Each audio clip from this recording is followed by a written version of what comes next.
Hello जी, अस्सलाम वालेकुम। तो वेलकम बैक हो गया आपका न्यू वीडियो के अंदर। तो आज की वीडियो के अंदर हम जिस वीडियो पर रिएक्शन देने आ रहे हैं वो है what happened last night in Islamabad. Imran Raza Khan vlog में बता रहे हैं किस तरह जो है वो पीटीआई के कारकुनों के लिए जो है आज की आखिरी रात होगी इस्लामाबाद के अंदर। तो मैं पहली दफ़ा जो है रिएक्शन देने जा रहा हूँ इनके सियासी जो है लीडरों के ऊपर, लेकिन मुझे कोई शौक नहीं है, कोई लीडर नहीं है यानी कि मैं पीटीआई का नून लीग का कोई शौक नहीं ऐसा मुझे, यानी कि सियासत का कोई शौक नहीं है। तो वीडियो स्टार्ट करने से पहले अगर आप हमारे चैनल पर नए हैं तो इस चैनल को लाइक शेयर सब्सक्राइब करना ना भूलिएगा। मैं तो बस आपको मनाजर दिखा रहा हूँ जिस मनाजर से ये लोग गुजर रहे हैं, क्या क्या इनके साथ हो रही है। और जो है वो ट्रैफिक सारी बंद है, मोटरवे हो गया और जो है जीटी रोड हर चीज़ बंद है। जो लोग बेचारे दूसरा ट्रैवलर लेकर आ रहे थे एक इलाके से दूसरे इलाके में, जो है वो सब्जियों की जो है वो दूसरा कारोबार कर रहे हैं सब्जी फ्रूट का, वो सारे उन लोग खराब हो गए। तो काफ़ी ज़्यादा नुकसान हो रहा है पाकिस्तान का इसके अंदर। तो क्या क्या कर सकते हैं। तो स्टार्ट।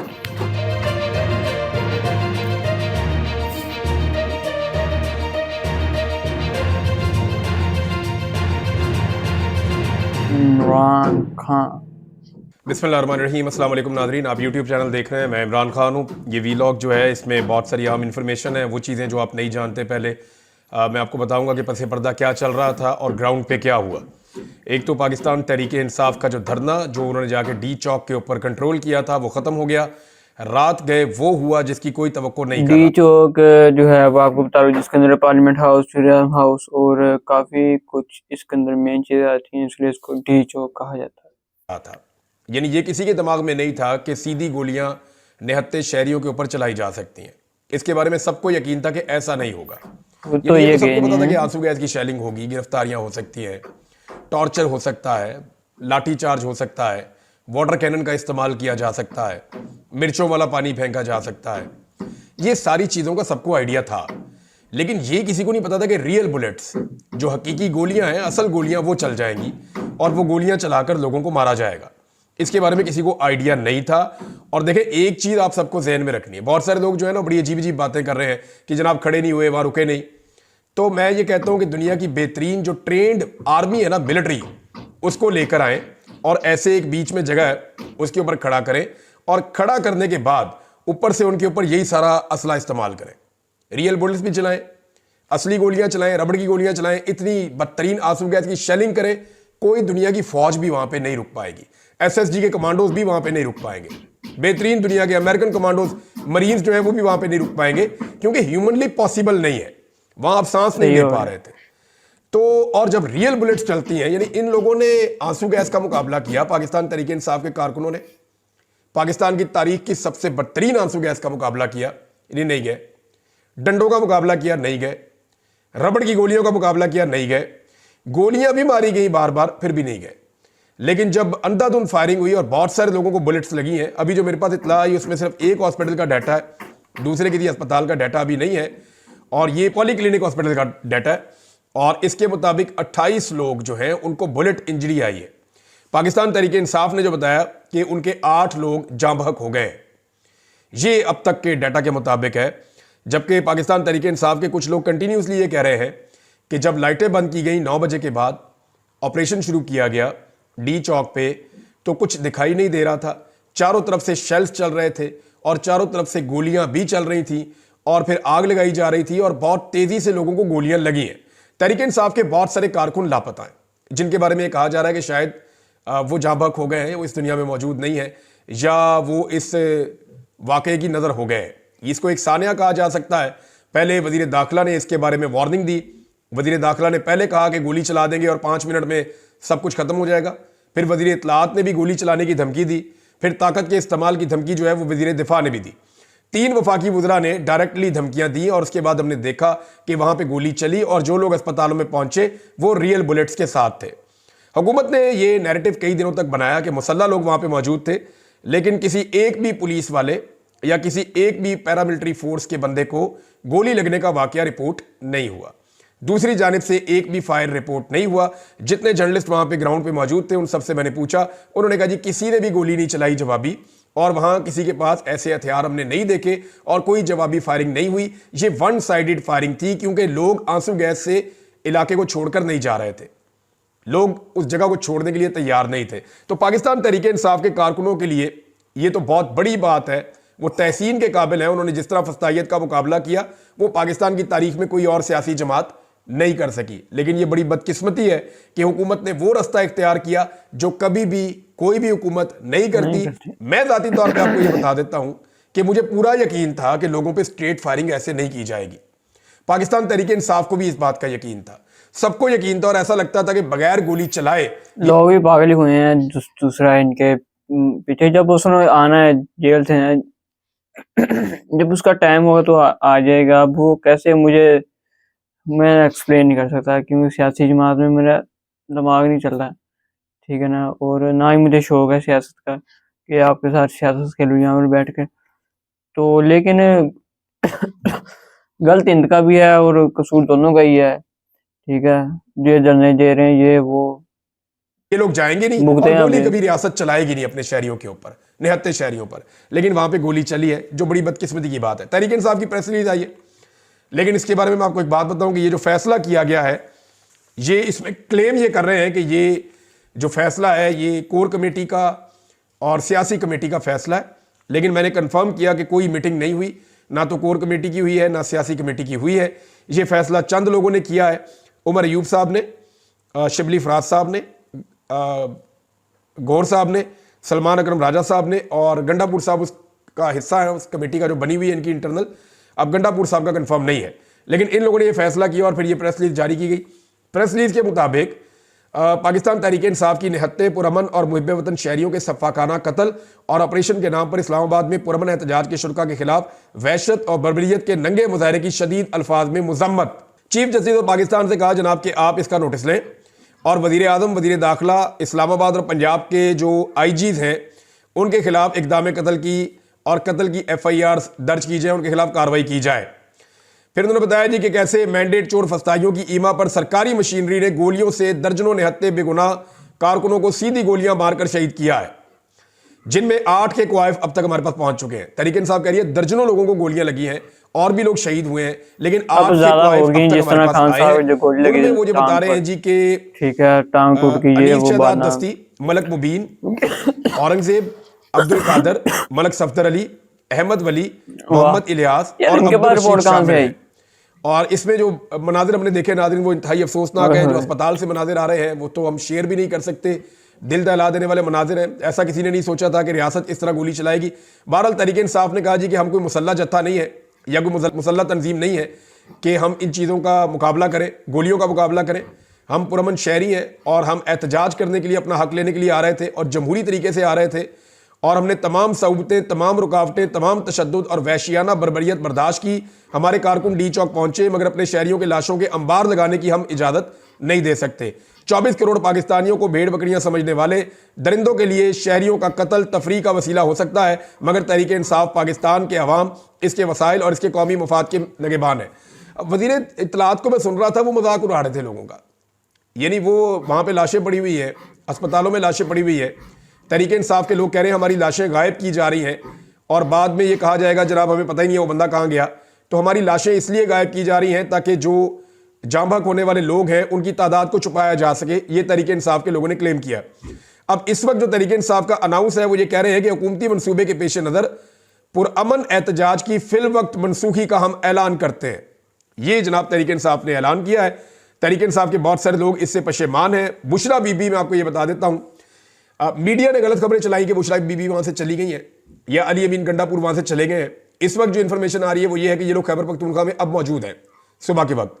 लेकिन रात को 12:30 बजे जो जर्नलिस्ट वहां पे मौजूद थे उनसे मैंने कंफर्म किया, उन्होंने कहा जी 12:30 बजे तक जब सारा मीडिया चला रहा था, कभी कहते थे ये गिरफ्तार हो गई है, कभी कहते थे ये लोग भाग गए, कभी कहते थे ये लोग दामनेको की तरफ चले गए, ऊपर मुनाल की तरफ चले गए, कभी कहते थे ये इस तरफ को निकल गए।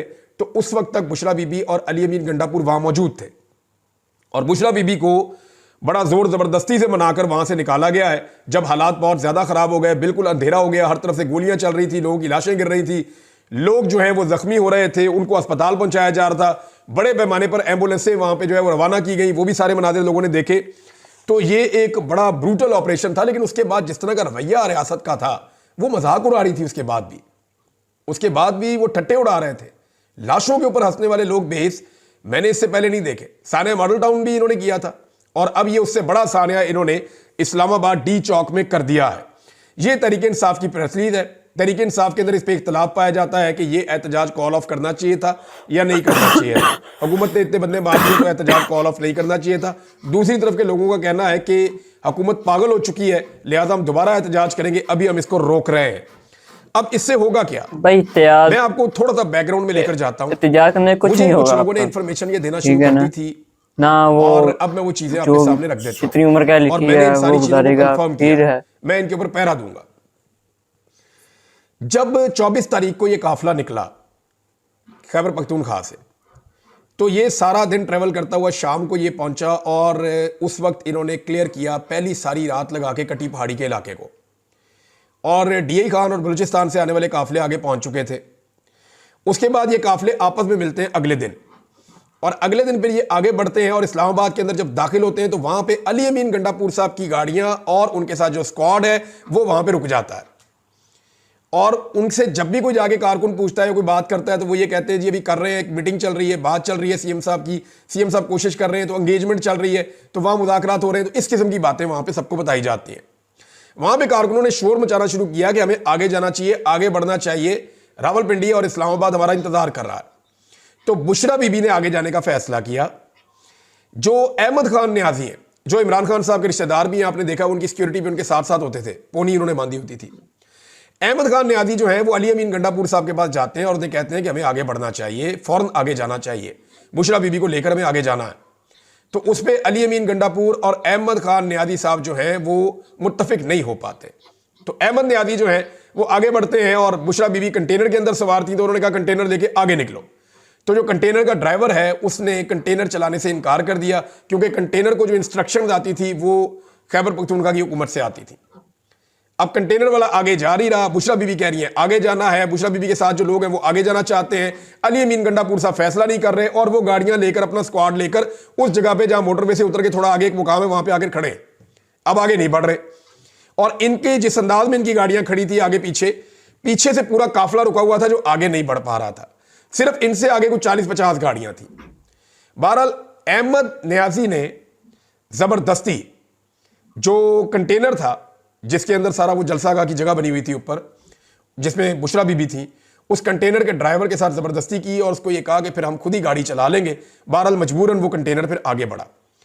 जब ये कंटेनर आगे जाता है और इसको सामने आकर मिलती है 26 नंबर चुंगी, जो मुझे इतला मिली है, 26 नंबर चुंगी पे इनका सामना होता है पुलिस से और रेंजर से, और वहां पे बदतरीन शैलिंग शुरू हो जाती है, कारकुन मुजामत शुरू कर देते हैं। वहां जबरदस्त मुजामत चल रही थी, जबकि अली अमीन गंडापुर और उनका पूरा काफिला पीछे रुका हुआ था, वो आगे नहीं आ रहा था। अब इन दोनों काफिलों के बीच में मुझे कुछ लोगों ने कंफर्म किया, और मैं उनके नाम भी बता सकता हूं। उन्होंने कहा जी कि बीच में कुछ जगह खाली भी थी, वहां कारकुनों ने शोर मचाना शुरू कर दिया। आपने कुछ विजुअल्स देखे होंगे, जिसमें आपने महर शराफत के विजुअल देखे होंगे, कुछ कारकुनों के विजुअल देखे होंगे, एक दो और लीडर हैं उनके आपने विजुअल देखे होंगे कि वो कोशिश कर रहे हैं कि आगे निकलो, हमें आगे जाने दो, बुशरा बीबी आगे चली गई है, काफिला आगे निकल गया है, हमें आगे जाने दो। लेकिन वो गाड़ियां रास्ता नहीं दे रही थी जो सीएम के साथ थी, और रास्ता खुल नहीं रहा था। तो उस पर कारकुनों ने बाकायदा फिर बाहर थाड़ की, नारेबाजी की, अली अमीन की गाड़ी को धक्के दिए, उसको हाथ मारे, उसको पाँव मारे, और उसके बाद फिर जो है वो गाड़ी थोड़ा सा गाड़ियां आगे हुई तो पीछे से गाड़ियां निकलना शुरू हुई। इतने में बुशरा बीबी और पीछे से अलीमा खान साहबा और उनके साथ कुछ और रावलपिंडी के लोग आए, और उन्होंने आके उस तरफ से, और बुशरा बीबी के साथ जो लोग थे उन्होंने इस तरफ से ये 26 नंबर चुंगी को खाली करवा दिया। जब ये चुंगी खाली हुई तो कंटेनर्स कारकुनों ने हटाए और काफिला आगे बढ़ गया। अब ये काफिला आगे बढ़ रहा था, जो हैरत अंगेज चीज मुझे लोगों ने बताई वो ये थी कि आगे से रुकावटें खुद दूर होना शुरू हो गई, रुकावटें दूर होना शुरू हो गई, और मंसूबा ये था कि इतना फासला पैदा कर दिया जाए अली अमीन गंडापुर के मेन काफिले में और बुशरा बीबी के काफिले में कि किसी जगह पे भी इनको अकेला करके इनके ऊपर एक भरपूर हमला करके बुशरा बीबी को गिरफ्तार कर लिया जाए। क्योंकि सब ये समझ रहे थे कि बुशरा बीबी एक ऐसी शख्सियत है जो इसको लीड कर रही है, और उनकी वजह से कोई वापस नहीं जा पा रहा और कोई कंप्रोमाइज नहीं हो पा रहा, यह मामला की रफा दफा नहीं हो रहा। इसका कोई और हल भी निकालना चाह रहे थे। बैरिस्टर साहब ने तो टीवी पे कहा कि जनाब हम तो संजानी में कहीं और बैठना चाहते थे, और इसके ऊपर फैसला हो गया था, लेकिन बुशरा बीबी नहीं मानी। वो कह रही थी मैंने जाना डी चौक में, मुझे इमरान खान ने कहा हुआ है। तो जब ये आगे बढ़े तो उनको मौका इसलिए गिरफ्तार करने का नहीं मिला कि रावलपिंडी और इस्लामाबाद के शहरी निकल आए, यानी आमिर मुगल वगैरह निकल आए, वो आमिर रियाज वगैरह, शहरयार रियाज वगैरह और बाकी लोग हैं, अलीमा खान अपने साथ काफ़ी क्राउड लेकर आ गई, वहाँ के नौजवान निकल आए। तो ये इतना बड़ा एक क्राउड बन गया कि ये भी अच्छा खासा एक जुलूस बन गया। अब इनको गिरफ्तार करना मुश्किल था बुशरा बीबी को। उस वक्त जो है वो अली अमीन गंडापुर साहब पीछे से फिर आए और उन्होंने ज्वाइन किया और फिर ये डी चौक की तरफ गए। जो कंटेनर था बुशरा बीबी का वो डी चौक से 500 गज तकरीबन पीछे था और उससे 500 गज पीछे जो है वो गाड़ियां थी। तो ये इस जगह पे ये मौजूद थे। अब एक और चीज जो मैं आपको बताने जा रहा हूं कि 4 बजे तक डी चौक पे मुकम्मल कंट्रोल हो चुका था पाकिस्तान तहरीक इंसाफ के कारकुनों का और लीडरशिप वहां पे मौजूद थी। कुछ लोग ऐसे हैं जो इस्लामाबाद जाने के बाद नजर ही नहीं आए, जैसा कि शहरयार अफरीदी। इस्लामाबाद जाने के बाद उनकी कोई एफर्ट रास्ते में आपको नजर नहीं आई होगी। उन्होंने चंद जगहों पे अपने नाम के नारे लगवाए, उनके साथ कुछ नौजवान थे, नारे शारे लगवाए, कुछ टिकटॉक बनवाई उन्होंने और वो गायब हो गए। कुछ और लोग हैं, मैं सबके नाम क्या लूं, लेकिन बेशुमार लोग ऐसे हैं जो आए ही नहीं, इस एहतजाज का हिस्सा ही नहीं बने। हालांकि उनका ताल्लुक खैबर पख्तूनख्वा से है, वो वहां से अरकान असेंबली है, लेकिन वो नहीं आए, उन्होंने इसके अंदर शमूलियत नहीं की। पंजाब वाले भी नहीं आए, आपके सामने ही है। अब हुआ ये कि ये जो लोग पहुंचे डी चौक और उसकी सराउंडिंग में, इनको वहां पे जाके, मैंने पिछले वीलॉग में आपको कहा था कि कुछ चीजें पाकिस्तान तहरीक इंसाफ को करनी पड़ेंगी। उन्हें अपनी एक इंतजामिया बनानी पड़ेगी, उन्हें अपना सिक्योरिटी का निज़ाम बनाना पड़ेगा, उन्हें थोड़ा सा अपना जो है वो खाने पीने का इंतजाम कैसे करना है, और स्टेज के ऊपर से अनाउंसमेंट वगैरह, ये सारी चीजें होनी थी। खाना पीना ये कहाँ खाते हो गए, जो 9 बजे होटल होटल हर चीज तो बंद है, कहाँ खाते हो गए? 5 घंटों तक कारकुनों को किसी किस्म की कोई औरतें भी गई हुई हैं यार, और बहाना ये बनाया जाता है कि जनरेटर खराब हो गया। वहां जगह जगह जनरेटर पड़े हुए, कोई भी जनरेटर आ जाता, और इतने बड़े काफिले के साथ कोई एक जनरेटर तो होता नहीं है नॉर्मली। तो ये बहाना सुनने में आया कि जनरेटर खराब हो गया है, इसलिए जो मेन इनका कंटेनर है उसके ऊपर से कोई अनाउंसमेंट नहीं हो रही, और किसी ने कोई तकरीर नहीं की, किसी ने लोगों को गाइड नहीं किया, किसी ने लोगों को समझाया नहीं कि अब करना क्या है। और फिर वही हुआ, 9 बजे से पहले लाइटें बंद हो गई अंधेरा होने के बाद, और उसके बाद बदतरीन शेलिंग और बदतरीन फायरिंग। पाकिस्तान तहरीक इंसाफ के बहुत सारे लोग अली अमीन गंडापुर को ब्लेम कर रहे हैं, और वो ये कह रहे हैं कि ये एक मौका था इमरान खान साहब को आज़ाद करवाने का, ये ज़ाया किया गया है। बहरहाल इसमें कुछ चीज़ें और हुई हैं, वो मैं आपके साथ मजीद आगे बढ़ के आहिस्ता आहिस्ता शेयर करता चला जाऊंगा। लेकिन 12:30 बजे तक बुशरा बीबी और अली अमीन गंडापुर वहाँ पे मौजूद थे, और ऐसे हालात में जो है वो मैं आपको फिर बता रहा हूँ कि कोई ट्रेंड मिलिट्री भी वहाँ पे नहीं रुक सकती। जिस तरह के हालात लोगों के लिए पैदा कर दिए गए थे, बहुत सारे लोगों को गिरफ्तार कर दिया गया, बहुत सारे लोगों को गोलियां लगी हैं, और बाकी लोग जो हैं, क्योंकि लीडरशिप जब वहाँ से चली गई तो बाकी लोग भी फिर खैबर पख्तूनख्वा के लिए निकल गए। बेशुमार गाड़ियाँ, यानी क्लेम कर रहा है मीडिया के 100 के करीब गाड़ियाँ जो हैं वो तोड़ दी गई हैं, उनको बुरी तरह नुकसान पहुँचाया गया है, और वहाँ पर जितनी चीज़ें पहुँची थी, कंटेनर को भी आग लगा दी गई है, और एक अजीबोगरीब वहाँ पे माहौल बना हुआ था इस्लामाबाद में। अब उस सारी चीज़ को क्लियर किया जा रहा है।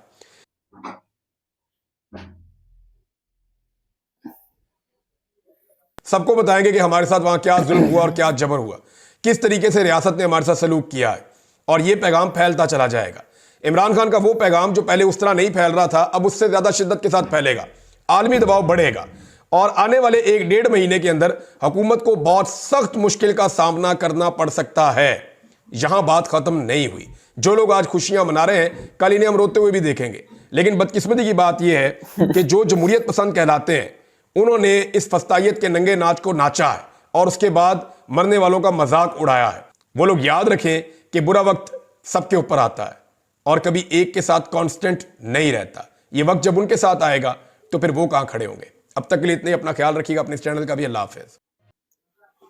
तो ये थे हमारे आज के जो है मेजबान पीटीआई के इमरान रियाज खान। इन्होंने बताया सारी सूरत हाल आपके सामने पेश की कि किस तरह उनके ऊपर जुर्म किया पीटीआई के कारकुनों के ऊपर, ठीक है, और उसके बाद किस तरह शेलिंग की, और जो है वो दूसरा शेलिंग के बाद उनके ऊपर अच्छी खासी फायरिंग भी करवाई गई। तो काफी अफसोसनाक वाकया है। और ऊपर से वो कह रहे हैं कि ये जो है हंस जो है लाशों के ऊपर, जिंदा शहीदों के ऊपर जो है वो हंसे हैं, ठीक है। रात को 9 बजे लाइट बंद कर दी। जो बुशरा बीवी का जो है वो जिस स्टेज पर वो खिताब करना चाहती थी, उस स्टेज के ऊपर उनका जो जनरेटर था वो नहीं चल सका, और अवाम को गाइड करने वाला कोई नहीं था। तो ये थी हमारी आज की वीडियो के साथ जुड़े रहें, और मिलते हैं नेक्स्ट वीडियो में। और हमारे चैनल को लाइक शेयर सब्सक्राइब करना ना भूलेंगे।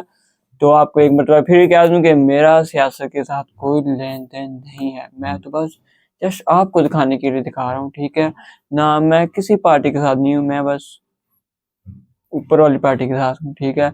मिलते हैं नेक्स्ट वीडियो में। अपना बहुत सारा ख्याल रखिएगा। अल्लाह हाफिज।